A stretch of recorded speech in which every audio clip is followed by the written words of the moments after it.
debate comemorativo da restauração da independência e que se ordenará à temática da restauração da independência, à lusofonia e ao futuro. A abertura será efetuada pelo Presidente da Administração do ISAG, o Sr. Vítor Costa, seguindo posteriormente a apresentação dos convidados pelo Engenheiro Abílio Vilaça, do ISAG, e que fará a moderação do debate. Os presentes serão também solicitados a intervir, colocando questões e reforçando a reflexão. O debate será encerrado com a intervenção musical da tuna feminina do ISAG e com a tuna masculina do ISAG. Para fazer a sua comunicação de abertura, convido o Sr. Presidente da Administração do ISAG, Sr. Vítor Costa.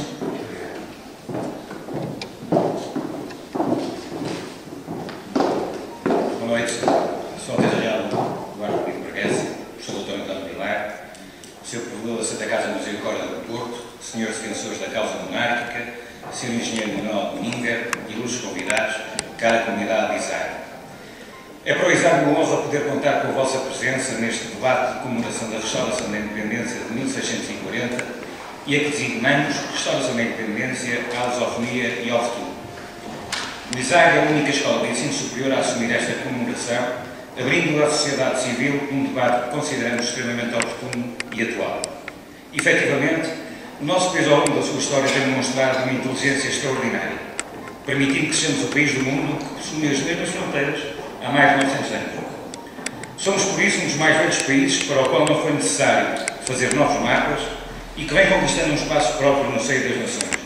Atualmente, ilustres portugueses assumem a liderança de várias organizações mundiais, como, por exemplo, a União Europeia, o Alto Comissariado das Nações Unidas para os Refugiados, o Alto Representante da ONU para a Aliança das Civilizações e, bem recentemente, tivemos outros portugueses ilustres que foram líderes nas Nações Unidas e no Tribunal de Justiça Europeu. A comunidade internacional sabe que pode contar com Portugal e os filhos de Portugal têm sabido dizer presente para assumir responsabilidades mundiais. O ISAG considerou, por isso, que é a altura de debater importantes ideias acerca do nosso país e abre com este debate um ciclo que pretende trazer à luz do dia discussões em torno de novos paradigmas, como, por certo, o debate de hoje vai despertar. Sabemos que foi complexa a restauração da independência em 1640 e em que Portugal esteve refém cerca de 60 anos de um desígnio que não era o seu. Hoje, Portugal está novamente refém de um desígnio que também não é o seu e que está a gerar um ambiente de desmoralização e de muita apreensão sobre o que nos reserva nos próximos tempos.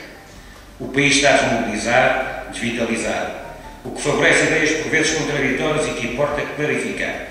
A política tem de ser reinventada para que assuma o seu verdadeiro papel, o de mobilizar a sociedade para novos paradigmas de desenvolvimento. A lusofonia é, porventura, um espaço novo onde ainda podemos sonhar. A língua portuguesa reúne neste paradigma cerca de 400 milhões de falantes, o que pode motivar novos desafios numa comunidade que possui a mesma gramática, as mesmas palavras e a mesma escrita. Do ponto de vista económico, empresarial, social e cultural, existe um denominador comum que importa compreender e aprofundar. Esse denominador comum, que é a língua e muitos aspectos da nossa cultura, pode afinal constituir uma fonte de futuro e de entendimento no contexto das nações. Outra comunidade, uma inglesa ou a francesa, têm sabido manter os laços que os ligam a outros povos de influência anglófona ou francófona. Será que teremos a mesma capacidade para apoiar a dinamização económica e constituir uma oportunidade para Portugal? Este debate irá, por isso, estou certo, abrir novas perspectivas e despertar em todos o desassossego necessário para estarmos mais sensíveis a novas oportunidades para as organizações de que fazemos parte. Gostaríamos de agradecer uma vez mais a Sua Alteza Real do Guarda Pio Bragança, ao Sr. Professor Dr. António Vilar, ao Sr. Dr. João Luís de Sousa, que infelizmente não pode estar presente por motivos de falecimento da mãe, que mandamos desde já o nosso profundo pesar, e agradecemos a todos a disponibilidade e a participação ativa nesta iniciativa. Passaria agora a palavra ao Sr. Engenheiro Abílio Vilaça, que irá fazer a apresentação dos seus convidados e moderar a sessão. Muito obrigado a todos.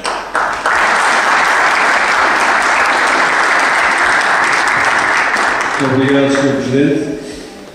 Efetivamente, cabe-me esta tarefa difícil de moderar um debate entre a Sua Alteza Real do Guarda Pio Bragança e o Dr. António Vilar. Tomei a liberdade de dar duas voltas biográficas das duas convidados e depois, naturalmente, abrimos aqui então uma conversa entre vários amigos que se estimam e que desejam o mesmo. Portugal, um futuro melhor. Dom Duarte de Bragança nasceu em Berna e, em Suíça, veio jovem a Portugal. Dom Duarte estudou em Portugal, no Colégio de Menalves, Caldas da Saúde, mudou-se mais tarde para o Colégio Jesuítas em São Tirso. Em 1960 ingressou no Colégio Militar em Lisboa, frequentou o curso de licenciatura em Engenharia Agrónoma, estudou no Instituto para o Desenvolvimento da Universidade de Genebra. Entre 1968 e 1971 cumpriu o serviço militar em Angola como tenente piloto da Força Aérea Portuguesa.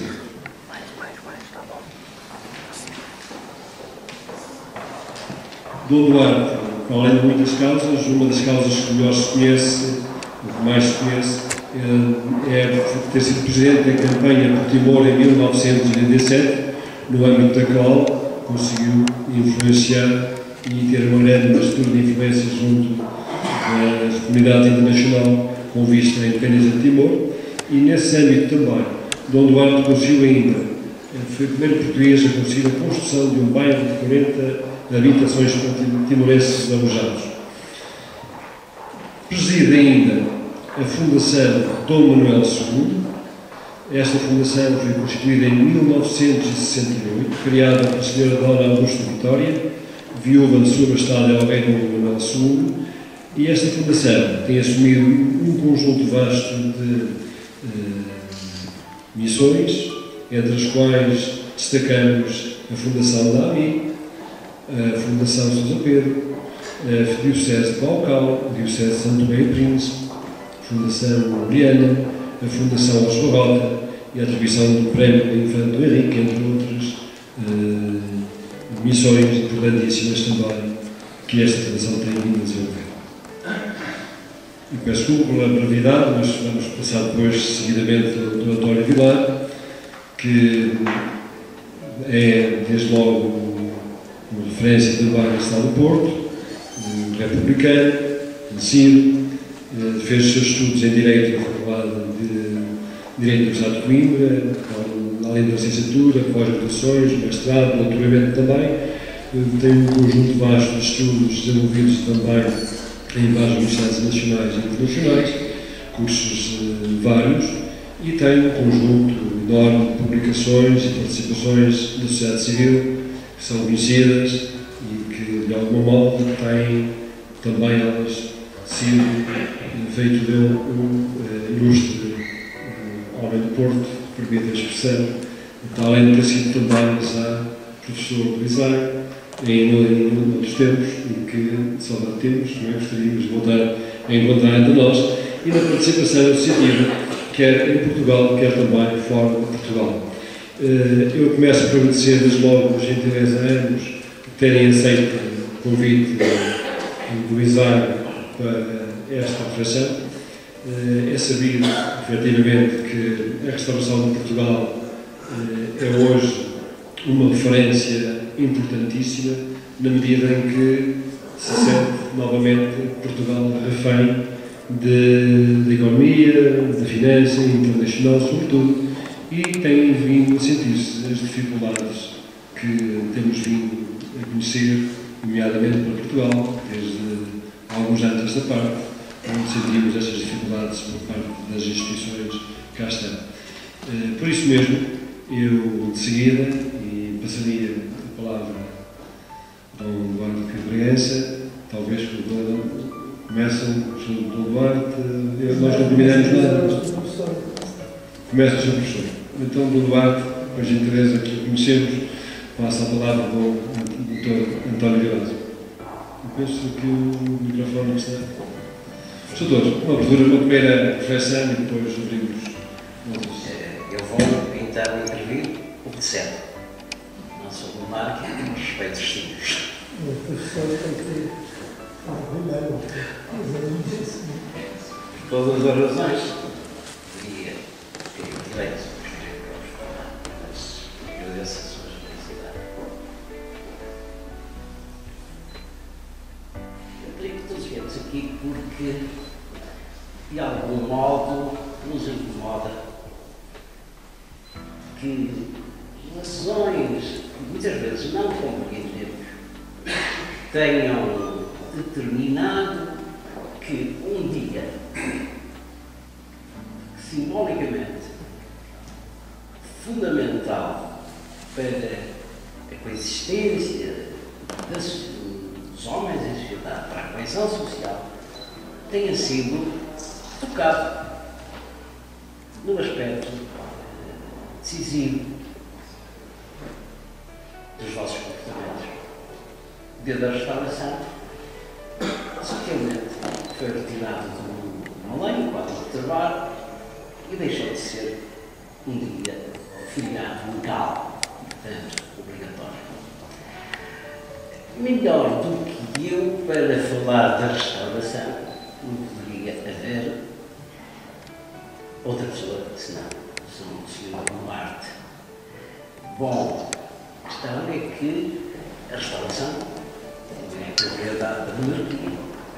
A restauração é algo que tem a ver com todos nós. E como já aqui foi dito, e muito bem dito, é algo que deveria ecoar no limiar da memória de todos os portugueses neste tempo que hoje vivemos. Restaurar, instaurar, restaurar. Há qualquer coisa que perdemos. Há qualquer coisa que perdemos. Em 1580 perdemos a soberania que, com o apoio de muitos portugueses, passou para Castelo. Em 1640 retomamos. Nós perdemos a nossa soberania há 3 anos. É para isso. A soberania que hoje não é ter submarinos, ou não é só isso, ter aviões. Os submarinos também compraram-se, custaram muito dinheiro. Não sei se sabem que quem ficou a perder foram os ventos deste país, porque o dinheiro, o orçamento do Estado, foi buscar para pagar os submarinos, saiu do orçamento da saúde. Às vezes ignoramos as situações, mas elas acontecem, é preciso vê-las. Perdemos a soberania financeira, vendemos ainda há pouco tempo mais uns aviões dos meios do leste. Não é dessa soberania que hoje se fala. O mundo hoje rege-se por outras regras, por outros escaninhos. A soberania hoje é essencialmente financeira. Num tempo global, o poder está onde está o dinheiro. Não tenho qualquer ilusão. E se tempo houver, se viemos a falar do que hoje foi e ontem uma discussão acesa, problemática dos estaleiros de Viana do Castelo, evidentemente que os estaleiros tinham de acabar porque tinham de ser outro sítio. Não era possível mantê-los quando a ideia do Estado, quando a ideia é privatizar tudo, dar tudo à iniciativa privada. Isto tinha de acontecer. Há símbolos de qualquer modo que são fundamentais para haver o sentido de estarmos em sociedade, de sermos como os outros.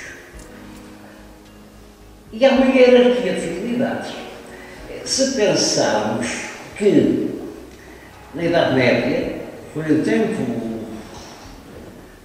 dominado, no sentido crítico, pela Igreja, ou pela Idade Média, ou pela Igreja, a fidelidade e a hierarquia da fidelidade era a Roma.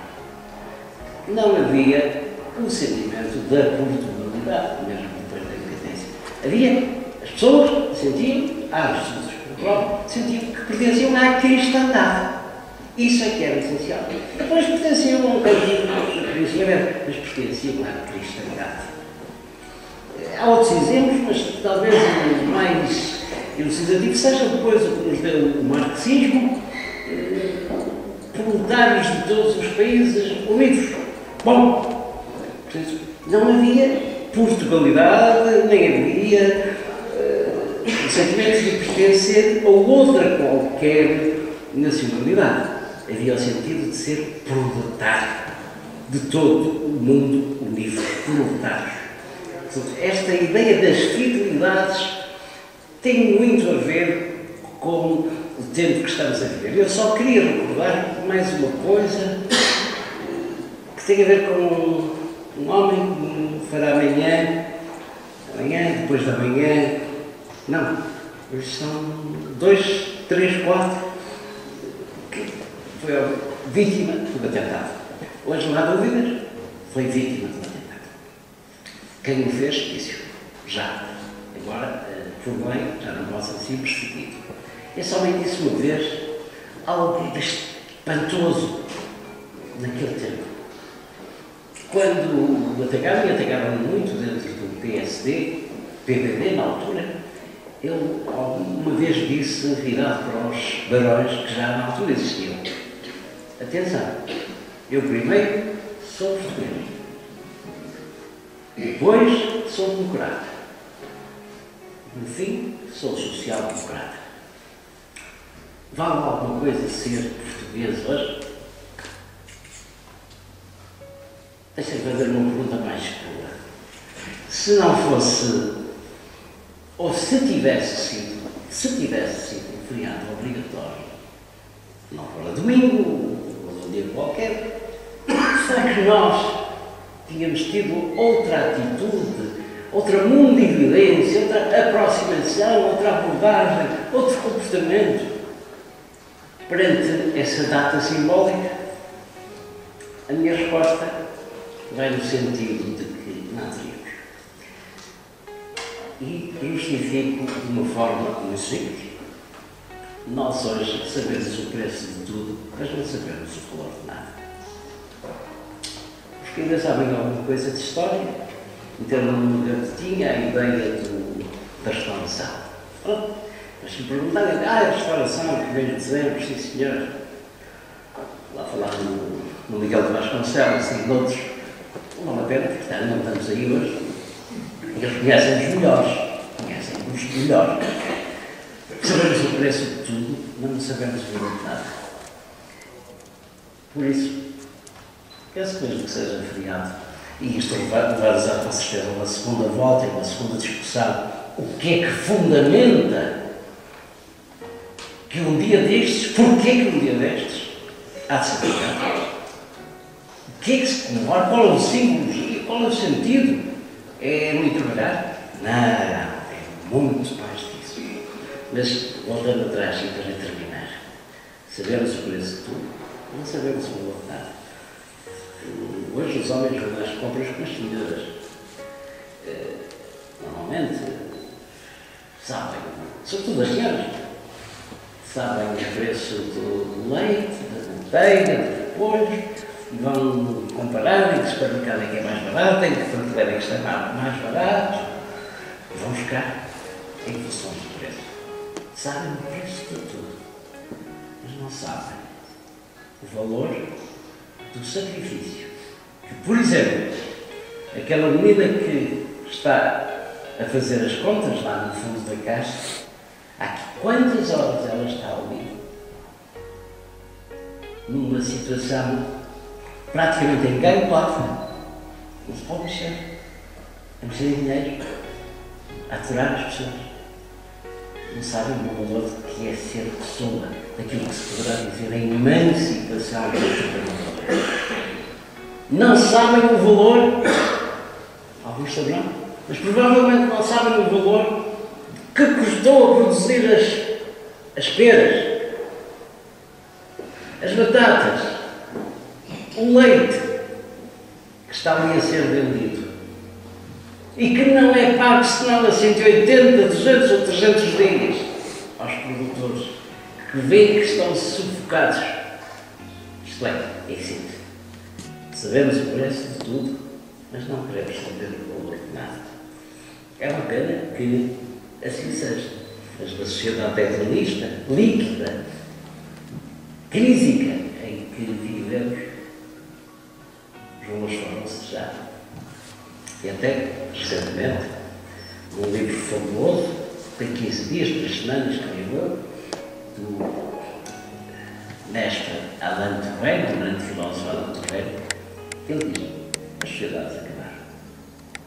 Temos de reconstruir o ser com os outros. A sociedade onde vivemos acabou.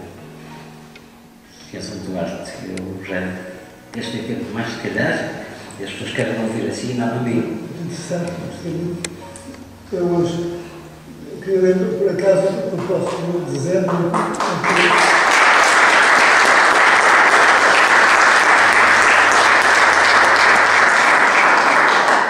eu estava em Lisboa depois das cerimónias oficiais e estava um grupo de turistas franceses e estavam a discutir entre eles qual era o motivo dessas cerimónias, e um dizia: é o dia da restauração, e dizia o outro: mas nós é que devíamos celebrar esse dia, temos a melhor restauração do mundo, é a restauração francesa.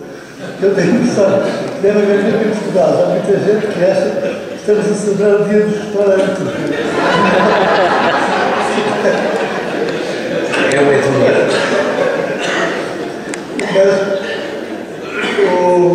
também há pouco tempo ouvi uma frase do primeiro-ministro de Singapura que dizia: acusam-me de gastar muito dinheiro com a educação, mas eu peço que façam as contas aos custos da ignorância. E realmente o valor da educação também é uma coisa que nós muitas vezes não calculamos. Enfim, e hoje, aparentemente, os programas iniciais, pelo menos, estão mais virados para uma instrução, para uma acumulação de conhecimentos técnicos que as crianças muitas vezes nem percebem o que estão a aprender, mas que precisam de decorar aquilo tudo, porque quem souber tudo de cor, como o papagaio mestrado, tem boas notas, mas o aluno que percebeu tudo e que interpretou e que quer explicar as coisas com outras palavras, chumba porque não está certo. E eu acho que a nossa sociedade tenta criar papagaios amestrados e pessoas que aceitem, através da televisão, as ideias feitas e os programas que estão, que os políticos e interesses financeiros nos querem passar. E isto creio que é uma das lutas que os professores, que as pessoas que pensam e institutos como este onde nós estivemos um bocado, é que realmente têm esse papel extraordinário de ensinar a pensar. Depois, mais conhecimento, menos conhecimento, saber escrever melhor ou pior, fazer erros de ortografia, creio que não é grave. Creio que isso sempre se pode corrigir. Agora, ensinar os jovens a serem capazes de raciocinar com lógica está na base de todos os problemas nacionais. E o comportamento incoerente de muita gente, e até dos políticos, sobretudo dos mais novos, em grande parte vem da falta de capacidade de raciocínio lógico. Aquilo que dissemos sobre o feriado, realmente há feriados que foram criados, enfim, por motivos que eu até nem sei quais foram, mas porque que o 10 de julho foi escolhido como Dia Nacional.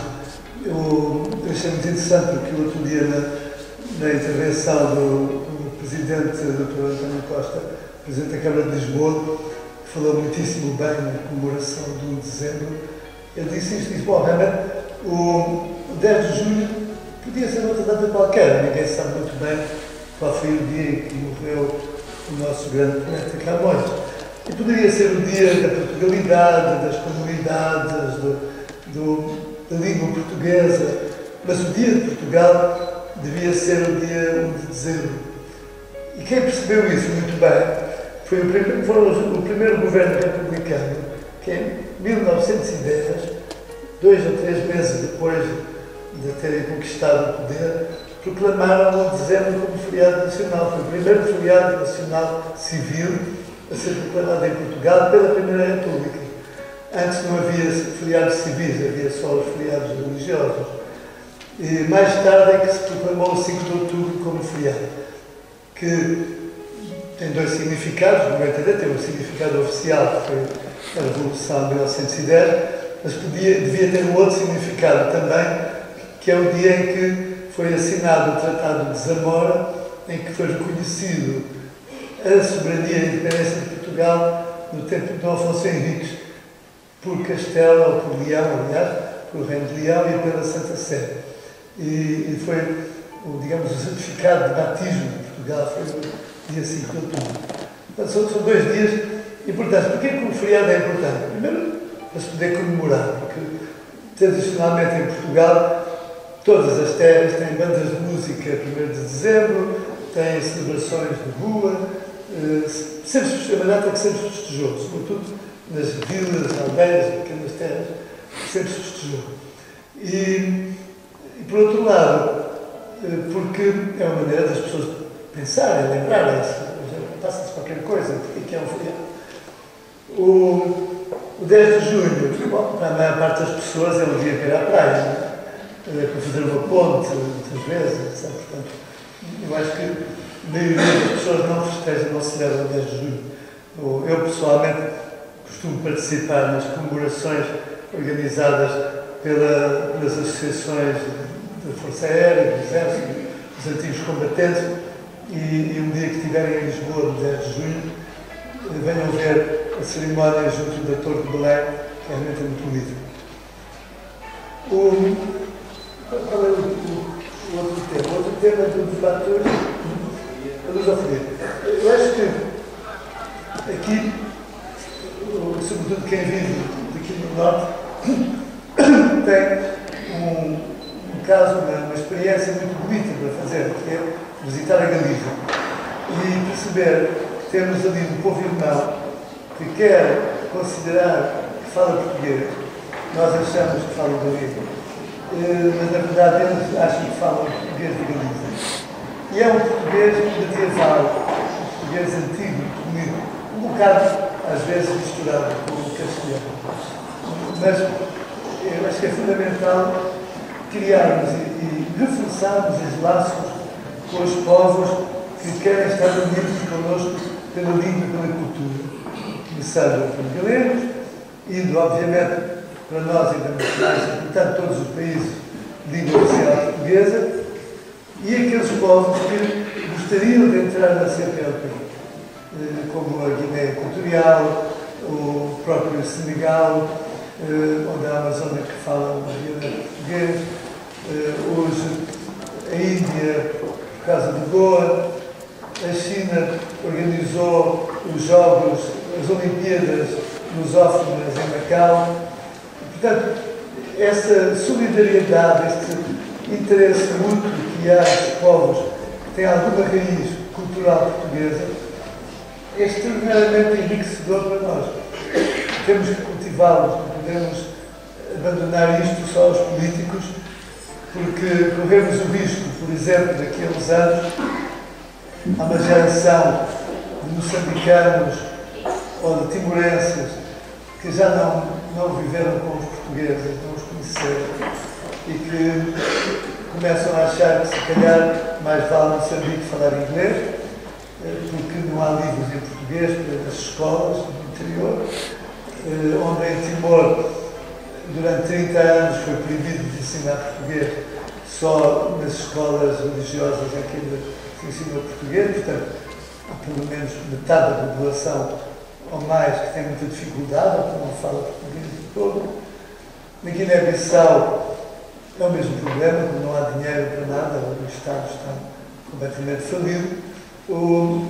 As famílias mandam comprar livros no Senegal ou nos países vizinhos para poderem ensinar a ler. Portanto, aprende-se a ler nas escolas, nas aldeias, a partir de livros franceses, porque não há livros em português.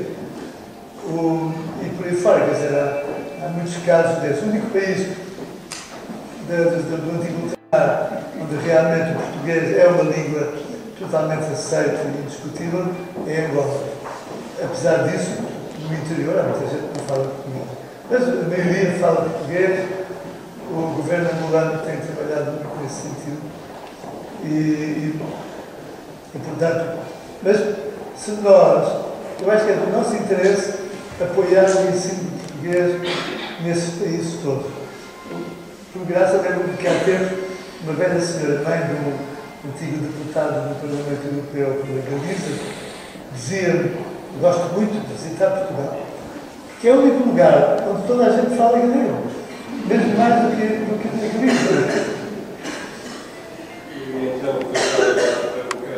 Mais uma ou duas questões, se me permitissem. Portugal saiu da monarquia e entrou na República com 9 grandes cidades. As cidades à época eram, sobretudo, cidades que tinham uma dimensão quase idêntica a uma diocese e por isso mesmo tinham também uma igreja que era sem catedral, de cada território. Conta-se o Porto, Lisboa, Braga, Coimbra, Évora, Bragança, Silves, Beja, enfim. Eram cidades que encontraram nessa época. Até 1974, as repúblicas fundaram até 47 cidades. E depois, do 25 de abril até agora, Portugal tem mais de 150 cidades. Claramente, houve uma definição também das áreas geográficas de dioceses, os novos estados, tudo isto acabou por rearrumar.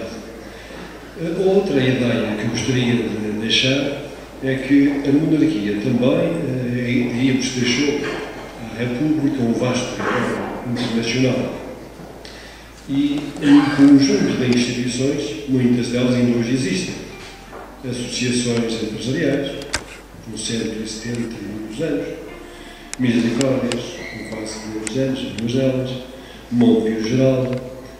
São instituições que, em outros países, nomeadamente os países da Europa, as câmaras de comércio e indústria, por equiparação com as associações empresariais, conseguiram ser hoje vistas, já era da monarquia, são hoje ainda também vistas como esteios do desenvolvimento das próprias sociedades. Eu gostava de deixar aqui esta ideia, agarrada à lusofonia, uma vez que agora o único veículo que nos liga a toda a comunidade dos 400 milhões de falantes é a lusofonia, o que é que o Sr. António Vilar nos poderá dizer sobre a perspectiva de desenvolvimento económico futuro do nosso país através desta lógica. Cidades versus instituições com história versus lusofonia.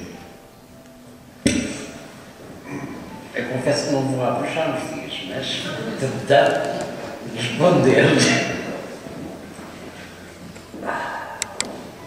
É preciso estabelecer algumas plataformas para nos entendermos. Claro que quando chegamos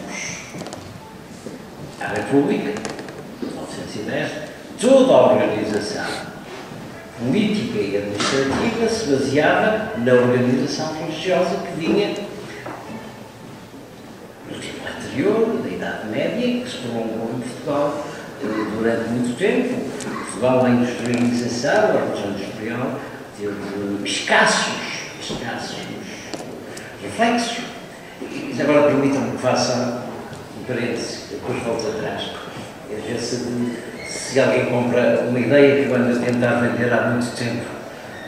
O Porto, a nossa cidade, a cidade de muitos, tem, dessa revolução industrial, alguns resquícios fantásticos. As ilhas do Porto. As ilhas estão maltratadas, estão esquecidas.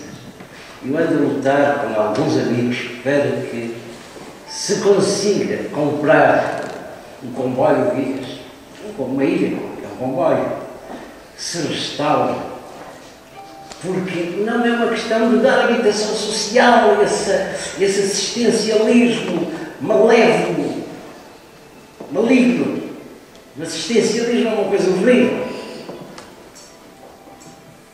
Eu prefiro a equidade e a justiça.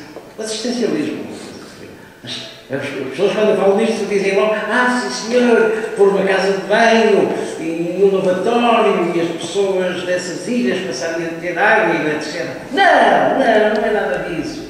É muito mais. Tem a ver com a restauração e com o feriado obrigatório. É restaurar aquilo que um dia fomos. As ilhas do Porto. Ao contrário dos bidonville em Paris ou das casas de lata em Lisboa, são o reflexo de um momento importante da industrialização tardia que aconteceu em Portugal. Era espantoso se conseguisse, e útil, culturalmente relevante, se conseguisse recuperar uma ou duas ilhas e pôr lá, porventura já não pessoas a dormir, não têm condições para isso, mas pôr lá ateliês de arquitetos, de engenheiros, produtores de cerâmica, jovens a inventar, a criar. Criar é o trabalho do futuro. Criar é o trabalho do futuro. Esse trabalho que até agora tem sido considerado a maior construção do direito, dos homens, dos financeiros, trabalhávamos contra outrem, em tarefas tipo de terrorista. Isso acabou, isso vai acabar. A criatividade, o conhecimento, o trabalho do futuro. Defendi as minhas ilhas. Desculpa, fecho parênteses.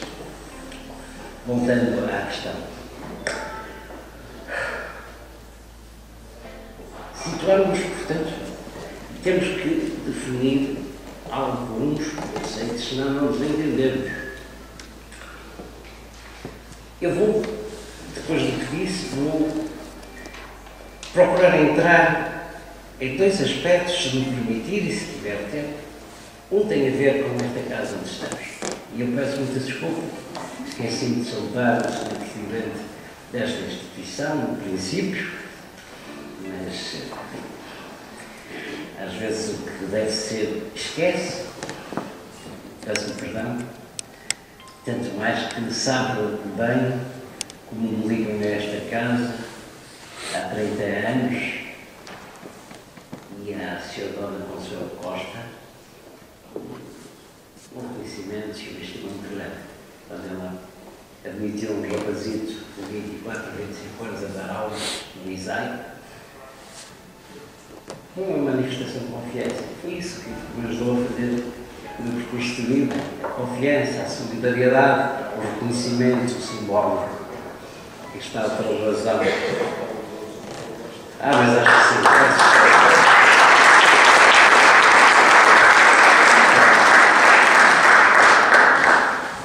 Então, para ser breve, para não se incomodarem com as minhas coisas, eu queria dizer-vos.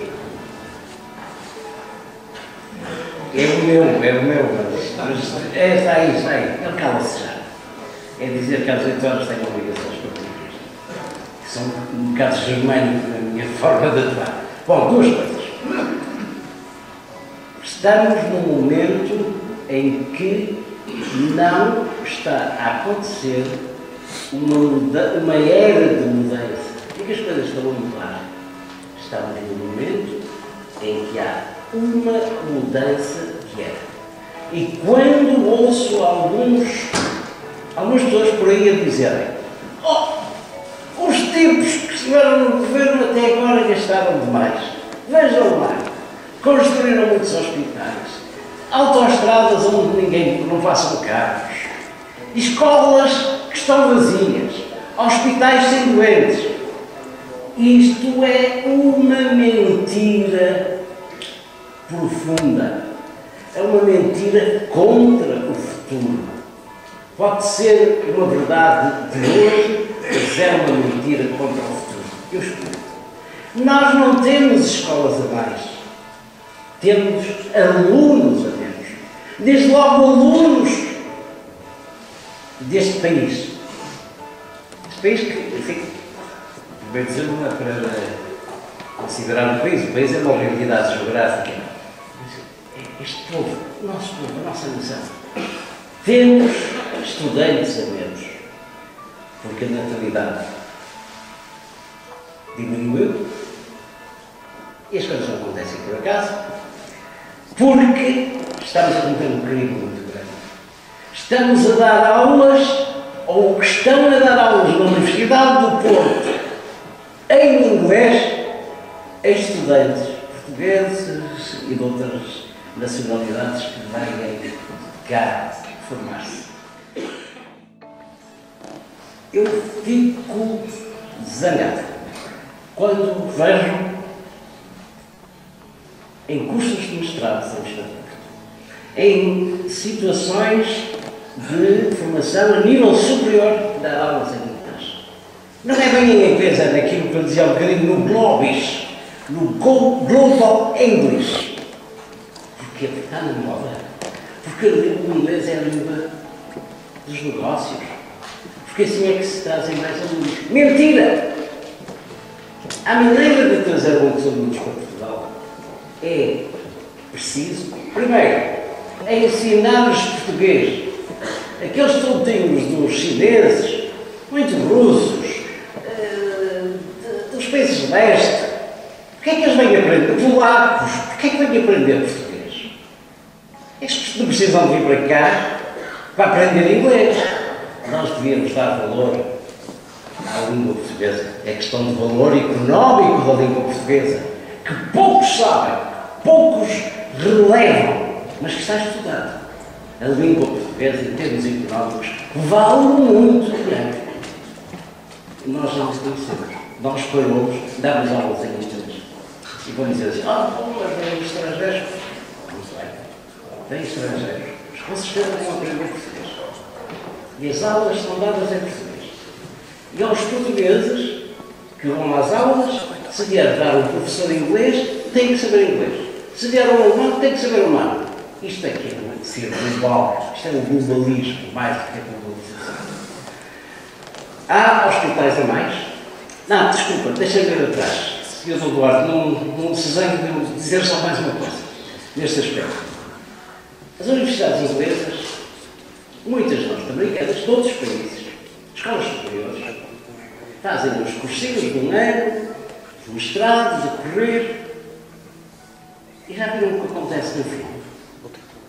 No fim, há uma festa com a imposição das insígnias, há música, os pais, eu conheço essas situações, vão de Portugal, de França, de Luxemburgo, de Itália, todos para longe, para aquelas universidades, passam uma semana, dão uma volta, deixam lá muito dinheiro para ter os filhos fotografados, estarem ao lado deles, com aqueles chapelados, aqueles chapéus, aqueles gabardinhos.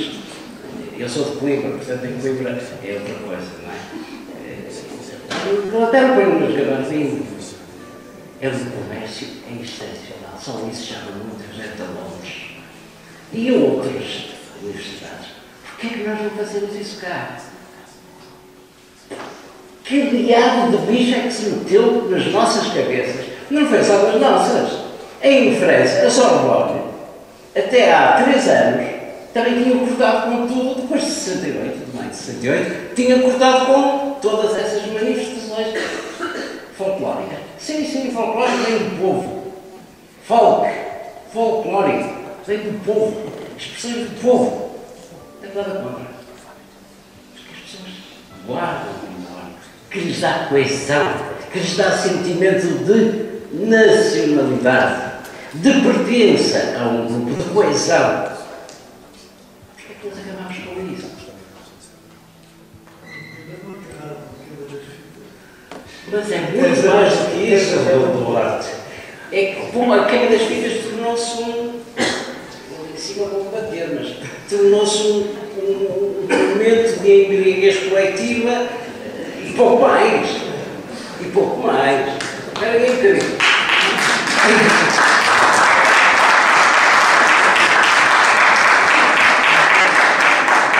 Isto é a acusação, portanto, a dizer que tenho que levar ainda mais para os lados de cima. Temos outras coisas. A saúde. Não há hospitais a mais. Não há hospitais a mais. Sabem o que há? É doentes a menos. Eu explico, esperem lá. Não quero ver ninguém doente, já bastou. Há doentes a menos.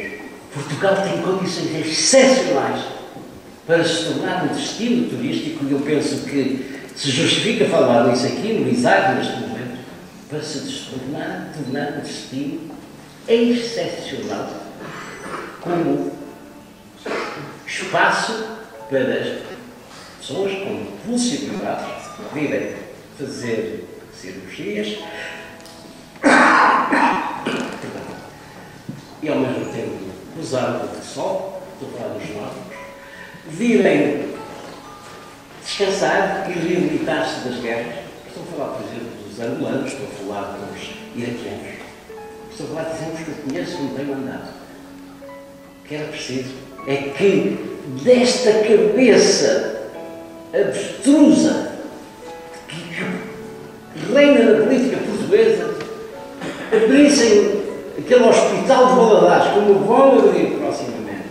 O António Tavares está aí, não vejo, mas ele sabe do que eu estou a falar. Eu sou preciso saber que isso ia acontecer. A ideia é enterrar muitos, falaram os portugueses todos em tratamentos que querem, os que não quiserem, naqueles que têm que ter a obrigação do dia, viram uma velhinha a atravessar a rua, quando ela não queria atravessar a rua, mas vão todos para lá. Era preciso, era trazer doentes, criar uma marca no âmbito da saúde em Portugal, trazer doentes para fazer a reabilitação junto ao mar, com sol, que eles não têm nos seus países.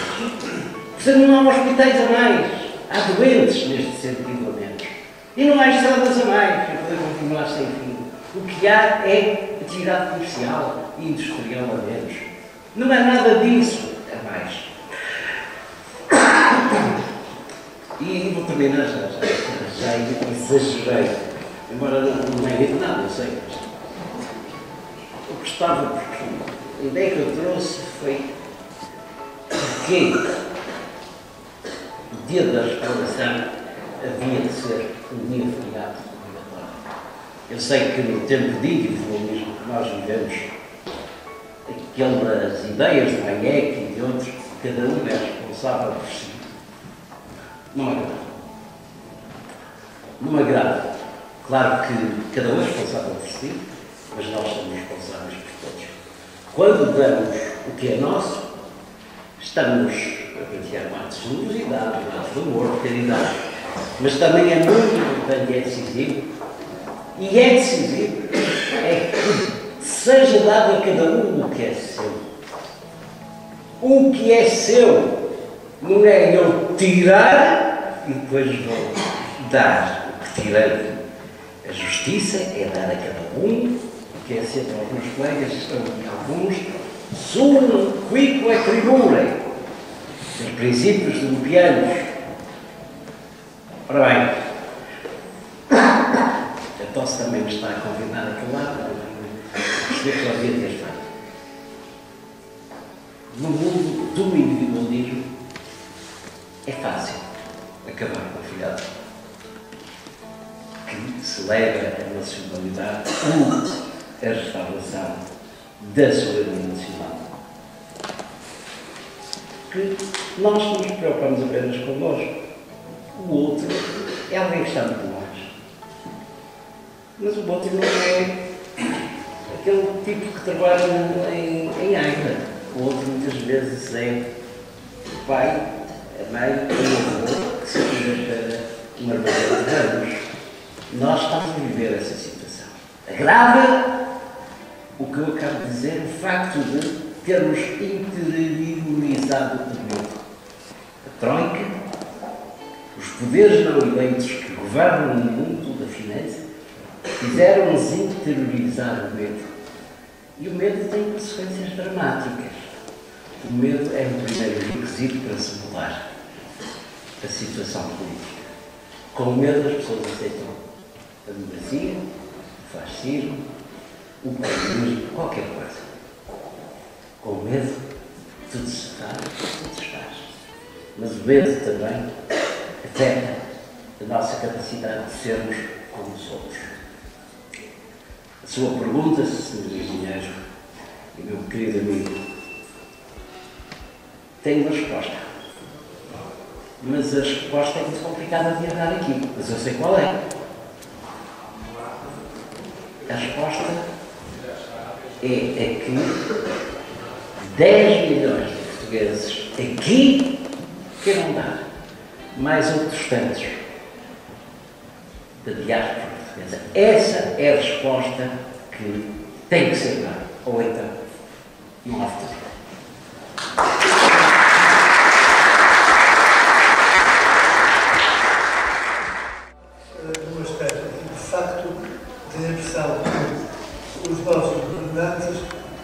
investiram em coisas que não produziam riqueza.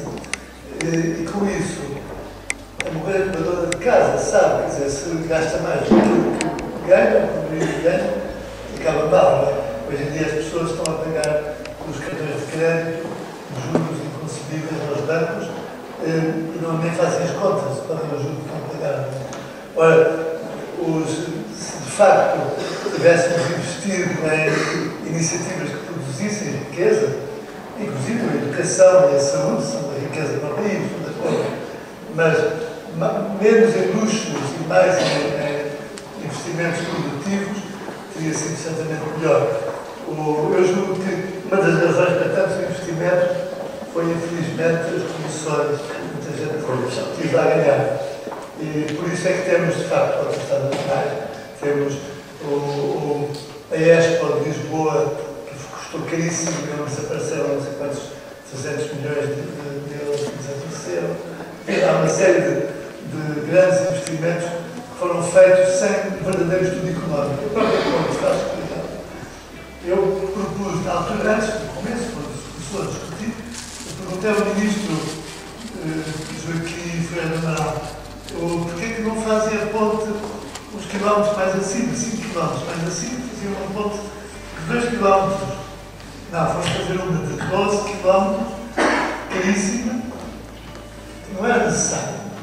Mas há uma série de outros erros nos nossos investimentos. E há depois coisas fundamentais, mas não há dinheiro para nada. E de facto, hoje em dia, o que estamos a pagar, eu acho que é um erro comparar o que eu também fiz assim várias vezes, comparar o que aconteceu com a ocupação espanhola com a nossa situação atual, porque em certa medida nós é que chamámos e pedimos socorro da Banca Internacional para poder pagar os salários da função pública, como foi isso, quer dizer, o ministro Teixeira dos Santos, contrariando, aliás, o primeiro-ministro Sócrates, não queria apelar às instituições internacionais e o FMI, mas o ministro Teixeira dos Santos sabia que não tinha dinheiro para pagar salários da função pública mais do que o mesmo. E ao pedir socorro, os credores, como em toda a parte, os credores dizem, está bom, nós emprestamos, mas como é que os senhores vão pagar? Em condições de pagar. E por isso é que estamos nesta situação de grande aflição e grande drama económico, porque o Estado endividou-se mais do que ele podia. Claro que, e aí concordo inteiramente com as críticas feitas, que há muitas despesas supérfluas que deviam ser cortadas antes de cortes que foram feitos e que são injustos e que são dramáticos para muitas pessoas. O Estado ainda gasta muito dinheiro em coisas inúteis, ainda é pouco eficiente. Eu queria dar um exemplo interessante. A Hungria tem um governo que é muito criticado na União Europeia, por vários motivos. Mas um deles é porque eles fizeram uma norma em que nenhuma instituição financiada pelos impostos, seja banca apoiada pelo Estado, seja uma empresa pública, sejam funcionários, seja o próprio Primeiro-Ministro ou o Presidente da República, podem ganhar mais de 5 mil euros por mês, no máximo. E com isso deram um bom exemplo. Não há cargo nenhuma, não sei, as empresas totalmente independentes dos dinheiros públicos, esses fazem o que entenderem, mas as empresas apoiadas pelo dinheiro público não podem. E há vários outros países em que, para poderem resolver a situação económica em que caíram, cortaram 20% dos salários de toda a função pública, desde os ministros aos funcionários. A Roménia teve que fazer isso, a Hungria teve também que fazer o mesmo corte. Agora, de facto, convinha, era muito importante haver um bom exemplo de quem nos dirige e, sobretudo, que o Estado não seja um empecilho à produção de riqueza, não tenha regulamentos excessivos e absurdos, não tenha uma azaia que persegue muitas vezes os pequenos produtores. Enfim, isso todos sabemos, não vamos entrar por esse caso. Agora, quanto ao assunto do 1º de dezembro, de facto, Se não fosse 1º de dezembro, nós hoje não estaríamos a celebrar nem o 5 de outubro, nem o 25 de abril, nem o 10 de junho. Teríamos talvez um dia da autonomia regional portuguesa, ou talvez nem sequer isso. Portanto, de facto, é o dia principal a celebrar da Portugalidade. E por isso é que devia ser organizadamente, através de pressão sobre os nossos deputados que nós elegemos, cartas, através das associações todas. Existe uma associação, no 1º de dezembro, que está apoiada pela Sociedade Histórica da Independência de Portugal. A Sociedade Histórica foi criada também em 1910, não, foi criada antes, por causa do ultimato inglês. Mas sempre se encarregou das celebrações do dia 1 de dezembro.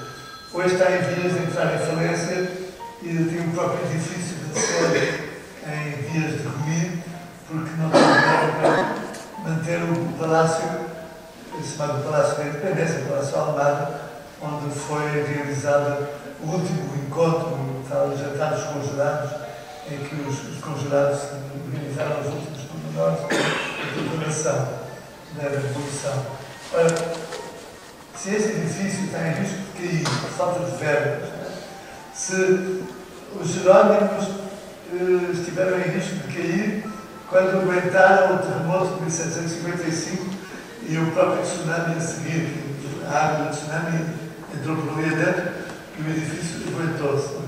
Se bairros medievais no país todo, em Lamego, em Lisboa, no Porto foram salvos, o bairro medieval do Porto foi salvo pelo engenheiro Paulo Valadas, que percebeu que era mais importante investir na sua preservação do que em fazer grandes construções de luxo. E por isso, nós é que como cidadãos, é que temos que nos organizar, participar, dizer aquilo que queremos, seja através do partido, seja através de instituições culturais, através de múltiplas associações que existem e que deviam participar mais ativamente na definição do interesse comum daquilo que queremos para o futuro. Há uma iniciativa muito interessante que é a plataforma das associações cívicas, que chama-se APASC, e que reúne já cerca de 60 e tal associações. Desde associações de antigos alunos, associações de cariz cultural, de áreas, a SED, a UTP, etc. Todas essas associações, em conjunto, são hoje uma força cultural, uma força política não partidária, muitíssimo importante. E a vida política não se pode limitar aos partidos. Os partidos são indispensáveis, mas tendem a ser clubes ou, pior, a ser um bocado grupos que defendem interesses. E os partidos precisam de dinheiro para poder fazer a sua missão política. Para ter dinheiro não são as cotas dos associados e, portanto, há uma tentação muito grande de receber dinheiro de empresas. Essas empresas, para ajudarem o partido, têm que também ter algum contrapartido, algum benefício. E isto é muito perigoso deixar a intervenção política só nas mãos dos partidos. Por isso, faço um apelo para que nós saibamos organizar-nos melhor e participar mais ativamente na definição do que é que queremos para o futuro. Nestes últimos anos, estávamos muito contentes porque havia dinheiro para tudo, ninguém fez as contas, qualquer dona de casa devia ter que decidir se gasta mais do que aquilo que recebe, a coisa vai acabar mal, mas não fizemos essas contas. Então, não vale a pena chorar no passado, temos que aprender as lições do passado e tentar reorganizar-nos para poder ter um futuro melhor. Um pouco como uma pessoa que foi parar ao hospital porque tem problemas graves de fígado, de colesterol, de outras coisas, de tensão alta, e que tem que mudar de vida. Nós temos essa situação. Somos muito zangados com os médicos, que nos passaram as receitas muito desagradáveis e que nos obrigam a fazer dietas, mas o que sabe fazer? Temos que curar-nos primeiro e corrigir os nossos erros. Obrigado. Deixava